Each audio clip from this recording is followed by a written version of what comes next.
Hello, welcome back. Hearty welcome to you. In this session, we'll try to understand a little bit about Cartesian products of sets so that we can move towards relations and then we can define functions between two sets. Now, what's the meaning of Cartesian product is to have relation between elements of two sets.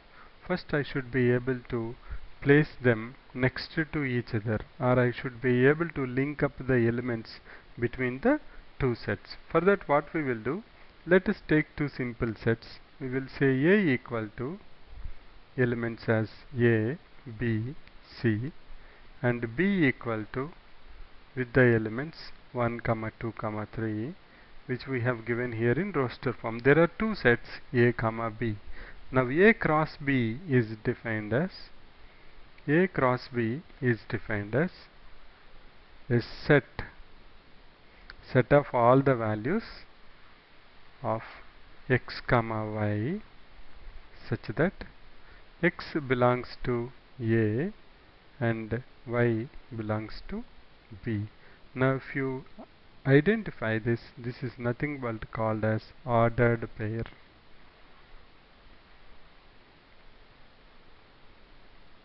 A ordered pair is basically taking elements from two sets and placing them in small brackets with a separated by comma and in one particular order all of them, then they are called as ordered pair. Now according to this definition, I should have element from the first set because I say x, y, x belongs to A. So the order we are following is A to B. So I should have first element from A, then for that I should have elements from B. Similarly, I should have, in this way I should cover all the elements. So basically, cross product is nothing but getting all the combinations whatever we can have by linking the elements between the two sets. Now how it looks like A cross B is, first let us start with let us say that x I will take it as A and I have to put them as ordered pair, and y I will take it as 1. Then I will have the next one A, 2, then A, 3. Afterwards I will have with B, 1, then B, 2, B, 3, C, 1, C, 2, C, 3 respectively. So you can see that A cross B means what I should do. Now we are following a order here. Ordered pair is x, y, A cross B. So I should take elements from each element from A and link it with each element from B. That means I take A to 1, A to 2, A to 3. That's nothing but in ordered pair we say A1, A2, A3. Similarly go to B. Again B1, B2, B3, C1, C2, C3.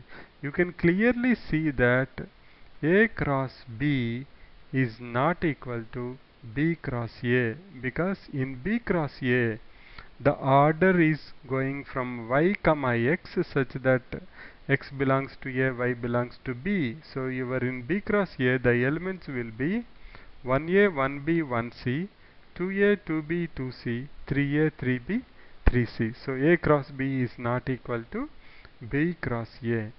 Not only that, we can also see some properties. You can actually check this out. Let us take A equal to 1, 2, 3. Let us say B equal to 2, 3, 4. And let us say 3 equal to 4, 5. Now you can see that A cross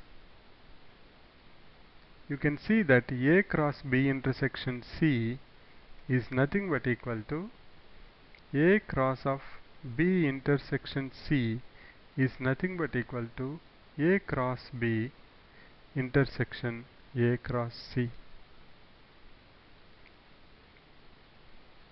Not only that, you can also see that A cross B union C B union C, A cross B union C is equal to A cross B union A cross C.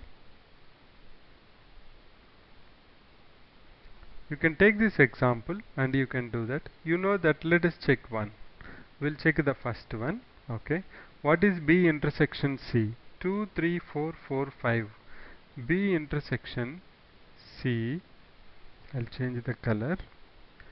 B intersection C is equal to 2, 3, 4, 4, 5. Common is 4. So it's nothing but equal to 4. Now, what is, let us see now, A cross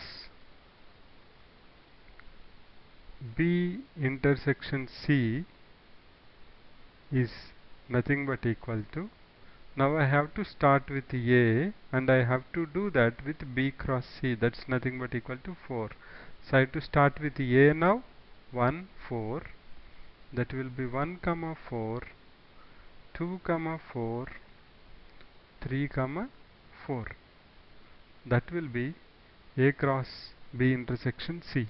Now let us check what is A cross B. You can find it now. What is A cross B? Because you know it's 1, 2, 1, 3, 1, 4, 2, 2, 2, 3, 2, 4, 3, 2, 3, 3, 3, 4. Similarly, you can find out A cross C, and you can check that A cross B intersection C is nothing but equal to A cross B intersection A cross C. In the next session, we'll try to solve simple problems related to Cartesian product. So we have learned about, briefly we have touched upon Cartesian product, which is nothing but writing the elements from the two sets in ordered pair, or getting all the combinations from the elements of the two sets. What we do as part of A cross B is, we take element from the first set and link it to all the elements from the second set. In that way we will be doing it for all the elements of the first set. So see you in the next session, where we will work upon some simple problems related to Cartesian products. Thanks for visiting. Bye for now.